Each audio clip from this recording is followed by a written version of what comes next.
Huddle! Tell me, it seems like a lot of the bigger brands now are coming to South by Southwest.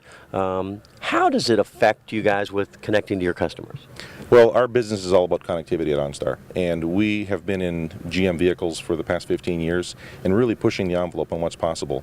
We actually sponsored this year 10 teams who came from all over the United States and Canada, and they drove in teams of 4 from their hometown to Austin, Texas, and along the way their cars were tweeting their locations, their cars were tweeting information about the places they were driving by. The teams were keeping all of their tasks that they had to complete. They were kind of on a scavenger hunt in a sense and had some tasks to do. They were all goodwill and sort of doing acts of kindness.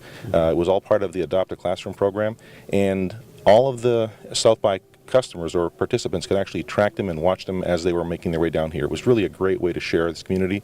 We built a great website where you can see all the progress being made, and it was just really exciting to watch this.